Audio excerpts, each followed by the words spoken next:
وعن ابی ہریرہ ان رسول اللہ صلی اللہ علیہ وسلم قال اذا توضأ العبد المسلم اب المؤمن، فرمایا کہ جب کوئی مسلمان بندہ یا کوئی مومن وضو کرتا ہے فغسل وجهه خرج من وجهه كل خطيئة نظر إليها بعينيه مع الماء او مع آخر قطر الماء، فرمایا کہ جب کوئی بندہ وضو کرتا ہے تو چہرے کو دھوتا ہے، اللہ اس کے چہرے کے گناہوں کو مٹا دیتا ہے، اس نے اپنی آنکھوں سے جو گناہ کیے ہوتے ہیں کسی ناجائز چیز کو دیکھ کر اللہ آنکھوں کے گناہ بھی مٹا دیتا ہے۔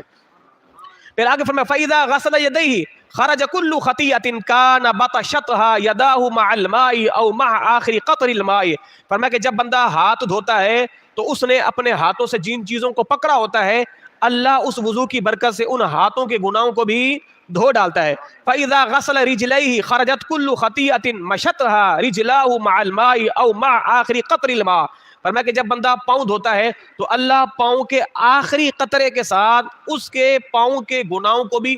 دھو ڈالتا ہے، کہ جب بندہ کسی گناہ کی طرف چل کے جاتا ہے تو وہ پاؤں کے گناہ ہیں اللہ ان کو بھی دھو ڈالتا ہے۔ پھر حضور نے کیا فرمایا حتی یخرج نقیا من الذنوب،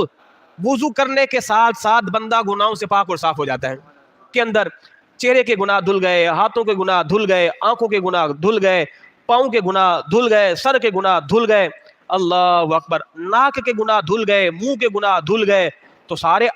اعضاء تو ہیں یہ نا جن سے گناہ ہوتے ہیں، ہاتھوں سے پکڑنا ہوتا ہے، پاؤں سے چلنا ہوتا ہے، آنکھوں سے دیکھنا ہوتا